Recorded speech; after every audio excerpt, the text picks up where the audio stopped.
Hi, I'm Brad Knowles, producer of Friday Night Flies, hosted by Scott LeBoldus and Scotty Holmes. Enjoy the show. Hey everybody, Zach here at the White River Fly Shop once again for Friday Night Flies. We are here at Bass Pro in Tawasin. So today, I've got a big, obnoxious steelhead fly for you. I'm going to do the classic black and blue colors. Done one in black, one in blue. We'll be doing a black with blue accents on this one. So this one I got from the Ashland Fly Shop. They've got a YouTube channel, and they've Jon Hazlett. He's done a couple really cool steelhead flies using rubber legs and stuff like that. So I've been kind of playing around with them, and they're pretty cool looking fly. What the hell's going on? It's pretty simple to tie, kind of like an intruder. A little easier. This one's just a single stage instead of two stages, so they go together fairly quick. Yeah, other than that, it's a pretty simple fly. It's going to look killer in the water. I know it's going to have a lot of wiggle with all the rubber legs and stuff, so let's head on down and get going. Alright, so here it is. This fly is called the Dirk Wiggler. Wiggler, probably because of the rubber legs. It's got a lot of movement to it. Pretty deadly looking fly. I've tied them up in a couple different colors. That's the mostly blue version. I've got the black and blue version. Just toss that in there, just give you an idea. I've been playing around with the colors of rubber legs and all that kind of stuff, so it's give it a little roll there. So you can see a lot of movement in this fly. Basically from all the materials, you got the rubber legs, you got Marabou, you got the mirror flash, you name it. It's got just put everything in it. So pretty sweet looking fly. So now that we got those out of the way, let's get to it. So like I said, this one comes from Jon Hazlett from the Ashland Fly Shop out of Oregon. It's a pretty sweet fly. I'm really excited to start fishing. I know it's going to do well in our rivers. So instead of tying on a hook, I'm tying on a shank. So I've got a fish skull articulation shank, 35 millimeter. You can use a 25 as well. I feel that would probably be a better size. This one I just find it's easier to hold it in the vise because it's a little bit bigger. And I've already set it up. So I've got some Senio's intruder wire and some medium dumbbell eyes on the front there. And basically my loop here, I've got it so I can fit. This is a size 2 owner. Show you there. That's kind of the package there. This is a size 2. I can fit that in there with a little bit of extra room there. If I wanted to go up a size, I can definitely go with a smaller hook as well. And I'm going to tie this with the hook off just so I don't stab myself, because it definitely will happen.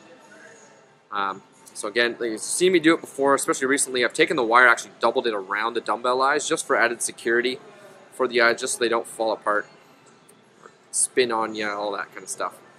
So I'm not tying on the whole shank, because when I'm done, basically where this junction meets, about here, I'm going to cut that away. I'm not going to need that because I got the stinger, and we don't need any of that extra there. That's why the 25 millimeter would probably be the best. I didn't have any with me, so I've opted for the 35, and I'll just cut it out. So first step here, we're going to tie in some rubber legs. Actually, no, we're not. We're going to, yes, we are. We're going to tie in some rubber legs. So basically what I've got here, I've got about 12 here. I've still got them on the little thing. I'm going to tie them in full length, and I've trimmed that little chunk at the end where they all kind of melt together. I've trimmed it so it's a little bit smaller. We can trim it away after. Just helps to keep them a little bit together a little bit easier. So these are just silly legs and blue silver flake. Another material that John loves to use is span flex or midge flex, or a lot of guys use this for chronomid bodies. That's what I've used on this blue one here. They're a little tinier than your average rubber legs, so you're going to get more movement out of them, I find. They got a little bit of sheen to them too, which is kind of cool. So it's another cool material that you can definitely substitute. Now for these legs, we're going to actually tie them in facing forward. So I've got the long end going towards the front, and we're going to eventually fold them back. It just helps them to prop up a little bit more. And we're going to tie these all the way around the shank. So you could do it in stages if you want. I'm going to do it all kind of in one go. So I'm just going to fold those legs so that they completely encompass the entire shank. I'm going to do just a couple loose wraps here. These are going to be a little unruly to start out with. So if I have a look here, I've got legs going all the way around, which is what I want. And, like I said, just do a couple loose wraps here, just to kind of secure them in place. And if you pull down super hard right away, you risk cutting through the legs and actually breaking them off. So we don't want that. So I'm just doing some loose wraps just to create a little thread base. Then I can start cranking down on them. For thread, I'm just using 210 Danville in white. For all my streamers, I like the thicker thread. Like I said, these are going to be a little unruly to start out with. And now that I've got those locked in, I can come in here, just kind of trim a little bit of that rubber off the back. Don't need it. We're going to cover up some of it with dubbing anyway. So that's just about right. There we go. Now a little trick. I got a pair of forceps here. Just to keep these out of the way, I'm going to actually just clip them. I'm just going to hang them off to the side. So you can use your bobbin rest if you want. I've left mine at home, so I've just got another vise here. Just using the handle off that. So now I got my legs kind of out of the way. This makes it a little easier to work with. I'm going to advance my thread back. Put it to the rear of this.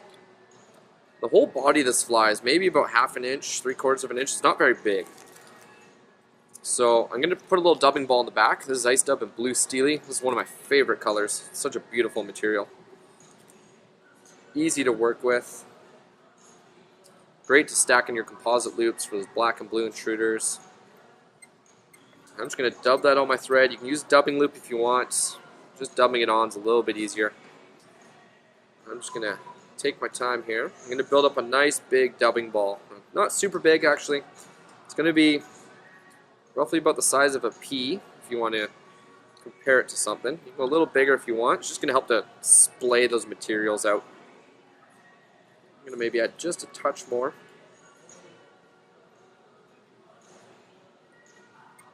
And just a little ball to help prop all the materials up.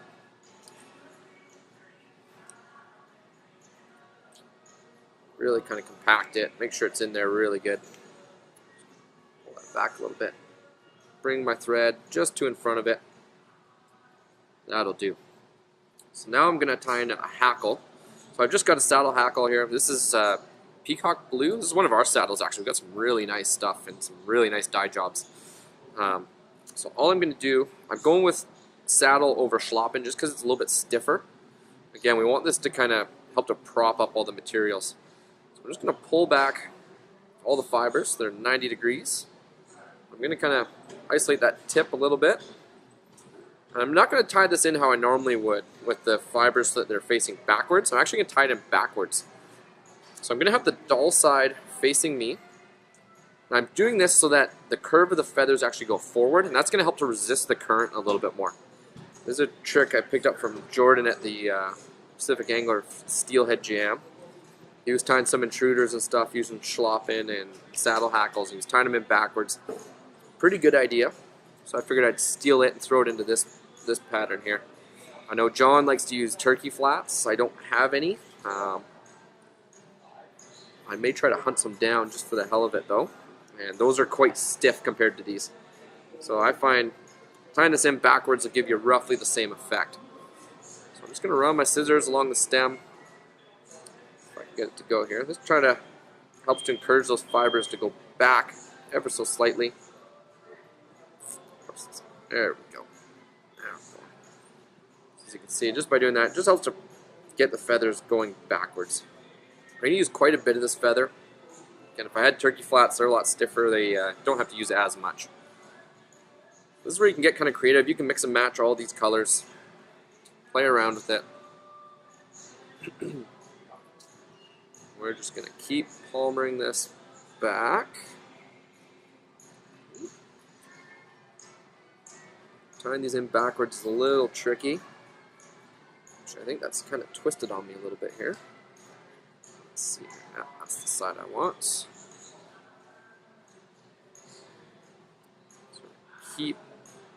make sure that this is all going in backwards. Kind of twist it up again. This will be a little tricky. Take your time. No need to rush this. We're going to go just a little bit further here. So I like to kind of take this up to right to where my finish tying in those rubber legs.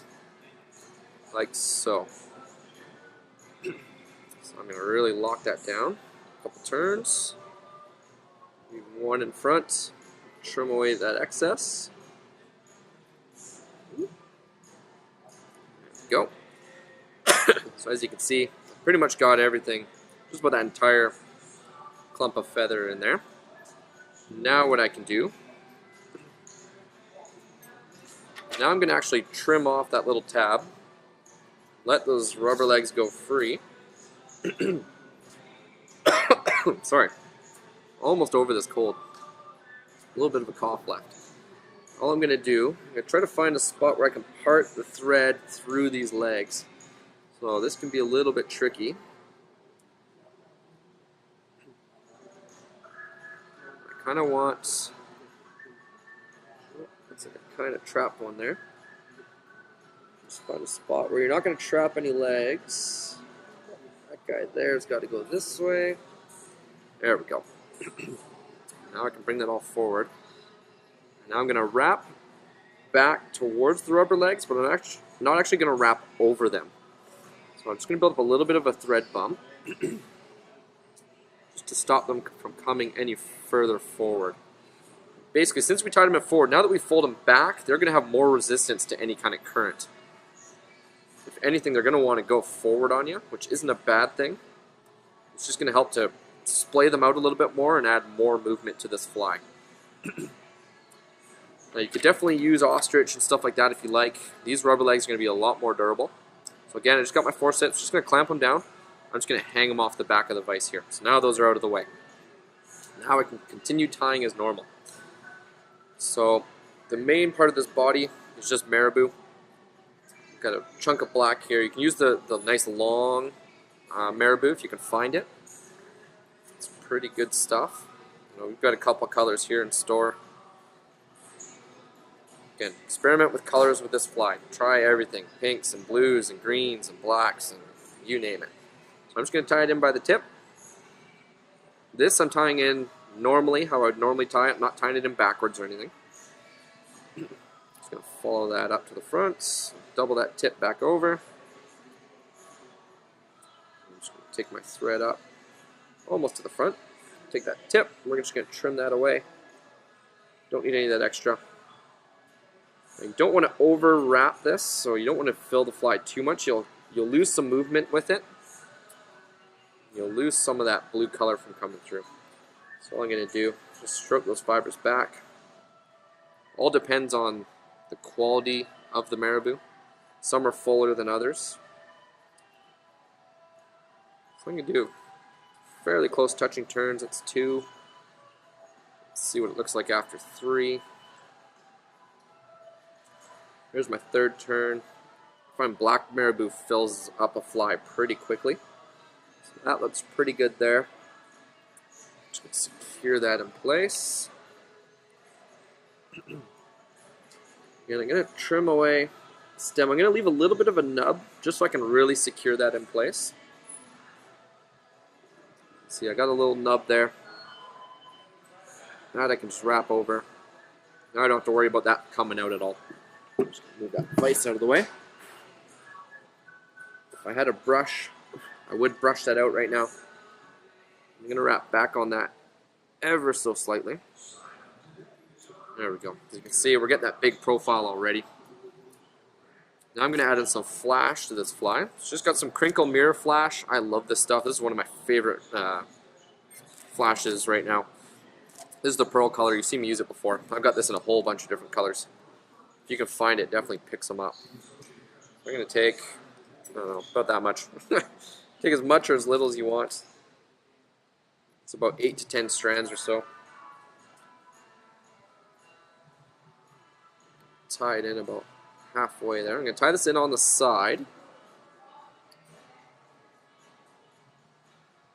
Just with a couple loose wraps. Kind of position it how I want it. Secure that in.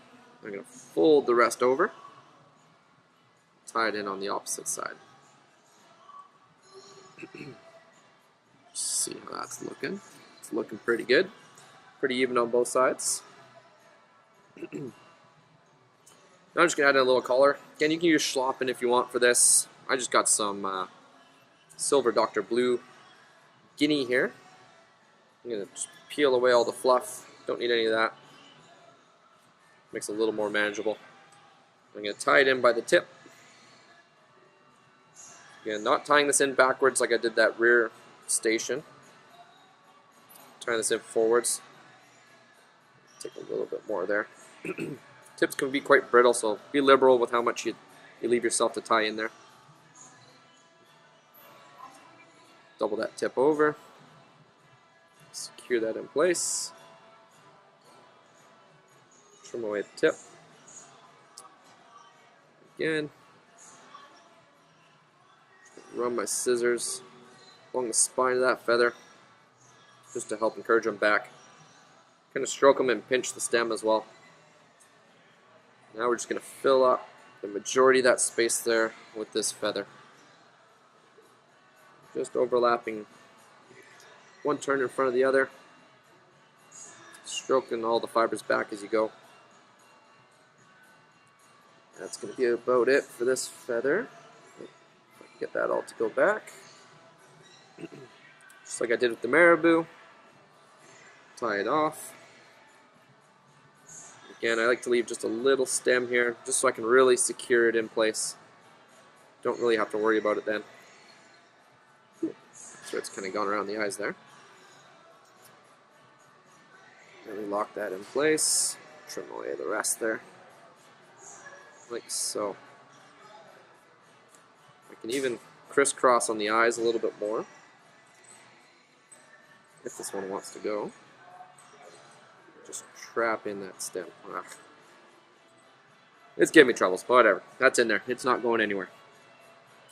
Just make sure that's gone all the way around, which it looks like it has. Nice full profile there. Now we're going to finish it off. I just got some UV black ice dub here. Just for the head. You don't need much.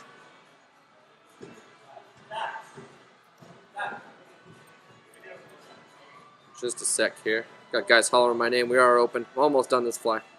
I'm just going to fill in this behind the guinea. Couple wraps there. Thin that out. Come in around the eyes a couple times. If you remember, I like to use white thread for a lot of my streamers, because when I get to the front, instead of having a white ball there, I can actually take a Sharpie to it, color up the thread, and then I can whip finish.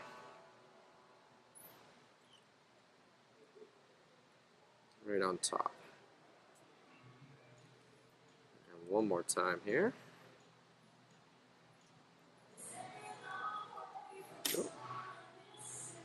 We're almost done. I'm going to unclip those forceps. I'm going to actually drop my scissors here. I'm just going to stroke everything forward, get everything sitting how it should. Splay out those rubber legs. Throw everything forward. You can take a brush to the back if you want. I don't have one here, like I said. Really stroke everything forward. This is going to really help set that big profile that we want, as you can see there. So everything's kind of splayed out. What I'm going to do now, remember my eyes are going to be the bottom of the fly, so I'm actually just going to trim all these legs up. So I'm going to cut them at an angle. Hopefully I can get that on camera there. Just trim it on an angle, even some of the flash there, just so everything's not even. That way we get that nice teardrop shape. And like I said, when I get home I'm going to take a wire cutter and trim away that extra shank there. So there you have it. The Dirk Wiggler. Alright, sorry, just had to help a customer there. So before we sign out, let's just give you guys a nice slow roll. As you can see, lots of rubber legs, lots of movement, lots of flash. A little bit of everything with this one. Nice big profile on it. And I'll take it out of the vise for you. Really flares out on you, which is what we want. And then once this gets in the water, it's going to kind of slick back, give you that nice teardrop shape. It'll pulse in the water and wiggle up and down. It's not a small fly, even though it is only a single stage, intruder style, if you will. Of course, true intruders have two stages, this one just being a single stage. It's still about 4 inches in length. You can definitely trim that up shorter if you like, or larger, it's all up to you. And add on the hook. I've already pre-crimped my wire. I just slide it on there and pull it through. So now we can head on up and sign out. Alright guys, there you have it, the Dirk Wiggler. Woo. Really got that kind of squiddy, prawny kind of profile. I'm definitely going to do some up in pinks and oranges as well. Pretty cool looking fly. You know your mother and grandmother are going to be wanting a pair of earrings for Christmas. Might as well tie them up some. I know I get bugged all the time. Or you can just decorate your tree with them. Kind of a cool pattern for that. Anyways, that's besides the point. Hope you guys enjoyed that one. Thank you, Jon Hazlett, for the inspiration on this one. It's a cool, cool fly. I've been looking at the squidrow as well. It's basically an intruder with 2 stages with rubber legs. It's pretty greasy. Maybe I'll tie that one up for you guys one of these days. Yeah, that's all I got this week. Hope you guys enjoyed it. Hit us up with your questions, comments on our Facebook page. Shoot us an email, pros@fridaynightflies.com. We're always open. We've got some exciting news coming up. We got a couple new team members that we will be announcing shortly. Just waiting on some biographies and yada yada, getting them to tie some flies for us, and then we'll start posting those as well. So we're going to have a couple new members from a couple different regions of the province, which is kind of exciting. If you know anybody, or if you yourself are interested, please reach out to us. We'd love to have you guys join the crew. It's pretty fun. We have a lot of fun doing this, so give us a shout. Hope you guys enjoyed, and we'll see you guys next week.